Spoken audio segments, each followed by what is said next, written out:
Salut, c'est Marion et bienvenue sur la chaîne. Aujourd'hui on se retrouve pour le book haul du mois de février et j'ai 9 livres à vous présenter. Ce mois-ci, sur les 9 livres que je vais vous présenter, j'en ai acheté seulement 2 et 2 d'occasion, donc je trouve que c'est quand même assez correct. En ce moment j'essaie pas vraiment non plus de limiter mes achats, mais j'ai envie de faire des achats utiles, des achats qui me font vraiment envie, des achats que je sais que je vais lire d'ici moins de 6 mois et pas des livres qui vont rester un an et demi dans ma palle, parce que ça m'embête beaucoup de les voir dans ma bibliothèque et de ne jamais les lire alors que je les avais achetés par exemple le lendemain de leur sortie. Du coup, pour les livres d'occasion, j'en achète souvent sur Price Minister ou chez Gilbert Joseph, et il m'envoie des alertes quand le livre est disponible en occasion, et ça a été le cas tout début février. Je pensais pas du tout faire ces achats, mais quand j'ai reçu les 2 alertes dans la même journée, j'ai passé ma commande. Le premier livre que j'ai acheté, il s'agit de Librairie Jumpers, le tome 2, La gardienne des mensonges, de Brenda Drake aux éditions Lumen.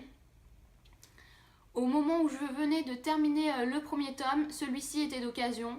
Et même si vous verrez dans mon update lecture que je n'ai pas été totalement convaincue par ce premier tome, j'avais quand même envie de savoir la suite car l'univers me plaît beaucoup. Et puis la couverture est magnifique, j'adore les éditions Lumen et je laisse sa chance à cette saga en lisant prochainement le 2e tome. Ensuite, mon deuxième achat du mois, il s'agit de Gardien des cités perdues, le tome 4, Les Invisibles de Shannon Messenger aux éditions Lumen. Alors là, tout de suite, quand j'ai reçu cette alerte d'occasion, je me suis empressée de le commander parce que c'est tellement rare qu'on trouve des tomes de Gardien des cités perdues en occasion.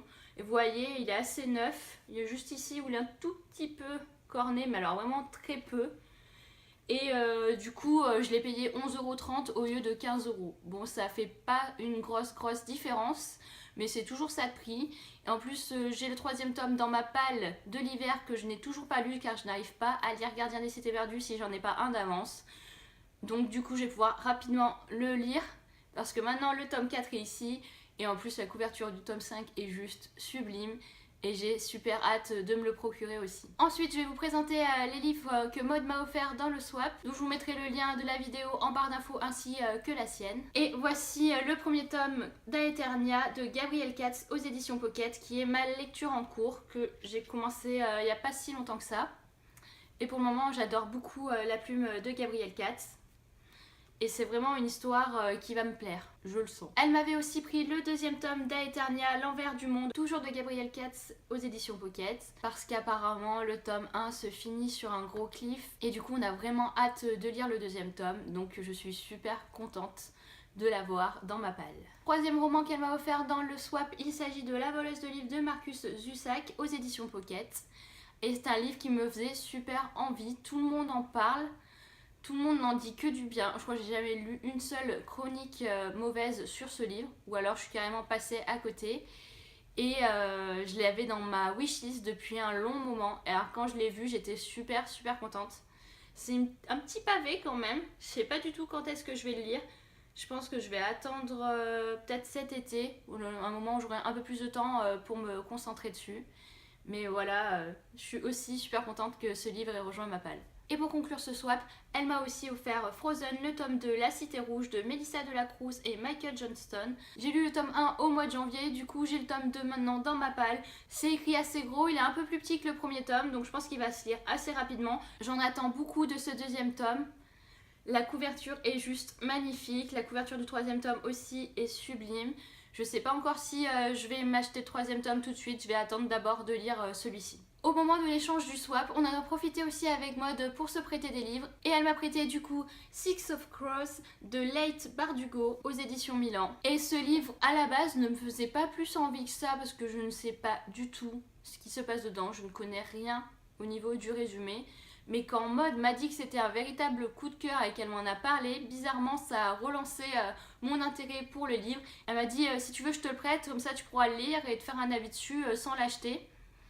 Et j'ai dit bah pourquoi pas. Et ce livre, je vais le lire en lecture commune la semaine prochaine, donc je vais pouvoir vous donner mon avis assez rapidement. Il me reste alors 2 livres à vous présenter pour terminer ce book haul du mois de février. Ces 2 livres m'ont été offerts par mon copain pour la Saint-Valentin et je le remercie vraiment beaucoup parce que c'était vraiment 2 livres qui me faisaient vraiment envie.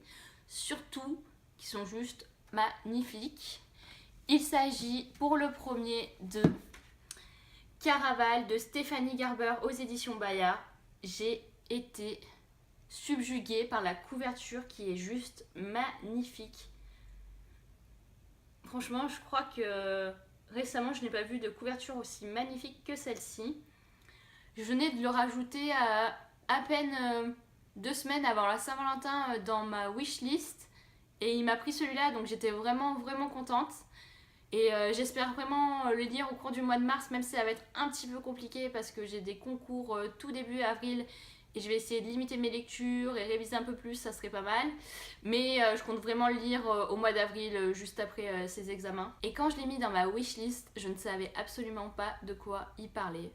Je suis vraiment une victime de la com. J'ai juste vu la couverture et j'étais fan déjà de ce livre. Je sais maintenant que ça parle d'une jeune fille, d'un cirque, et que sa sœur a été kidnappée par ce cirque, il me semble. Et il lui reste pas beaucoup de temps pour retrouver sa sœur parce que quand le cirque part, sa sœur sera alors définitivement perdue. Enfin, je crois que c'est à peu près ça au niveau du résumé. Je veux pas trop en savoir avant de me lancer dans ce roman parce que plus j'en sais, plus des fois je suis déçue. Et là, j'ai vraiment pas envie de me mettre de pression avec ce livre et je veux juste rentrer dans l'univers sans trop en savoir. Et le dernier livre, il s'agit d'Un palais d'épines et de roses de Sarah Gimas aux éditions La Martinière. Et ça, c'était vraiment le livre que j'attendais le plus au mois de février.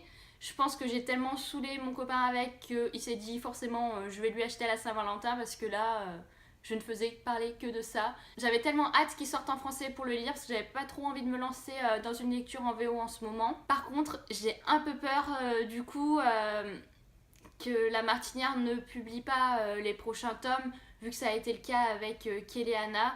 Surtout qu'au moment de la sortie de celui-ci, ils nous ont annoncé clairement qu'il n'y aurait pas de suite. Enfin, pas de traduction pour la suite de Kéléana. Donc on s'arrête avec les 3 premiers tomes et après c'est démerde-toi, achète-toi la VO et continue l'histoire comme ça. Donc je suis un petit peu dégoûtée. Surtout qu'à l'intérieur, ils nous mettent bien du même auteur aux éditions La Martinière Jeunesse, Kéléana tome 1, Kéléana tome 2, Kéléana tome 3. J'ai l'impression qu'on m'enfonçait le couteau plus profond en me disant tu vois il y a le tome 1, il y a le tome 2, il y a le tome 3 et tu n'auras jamais la suite. C'était même pas la peine de préciser parce que là je suis tellement au bout de ma vie de pas avoir la suite de Kéléana. Je n'ai toujours pas lu le 3e tome à cause de ça alors qu'il me fait super envie depuis bientôt plus de 6 mois. Je pense que je vais quand même le lire assez rapidement. Mais enchaîner en VO, ça va être assez compliqué, je pense. J'ai peur que le niveau d'anglais soit trop difficile pour moi, mais je vais le tenter parce que c'est vraiment une saga chouchou. Et ce roman, je l'ai lu en lecture commune avec Maud. On n'avait pas du tout prévu de lire ça à la base. Mais comme je l'avais et je savais qu'elle le voulait, je lui ai dit mais si tu le reçois lundi, au lieu de lire la lecture commune qu'on avait prévue, The Ones, on lit ça parce que de toute façon, je vais le lire tout de suite. C'est une très belle réécriture de conte de La Belle et la Bête. J'ai juste adoré ce roman. C'est mon premier coup de cœur de l'année, je suis absolument fan de cet univers, j'ai qu'une hâte, c'est lire le 2e tome et tellement j'ai envie de lire le 2e tome, j'ai failli me l'acheter en VO mais je n'ai pas craqué encore. J'étais vraiment à ça de l'acheter mais je me suis dit que j'avais d'autres livres à lire en priorité, que j'allais attendre de savoir quand même si le tome 2 allait paraître en français mais je suis même pas sûre d'avoir envie d'attendre la parution en français quand même, tellement j'ai accroché à ce roman. En plus je sais que le 3e tome sort cette année en VO, donc je pourrais enchaîner le tome 2 et le tome 3. Je pense qu'il y a moyen que je craque quand même. Voilà, ce book haul est terminé. N'hésitez pas à me dire vos achats du mois de février en commentaire. Et me dire aussi si certains de ces livres vous font envie. On se retrouve nous la semaine prochaine pour une nouvelle vidéo. À vendredi, salut!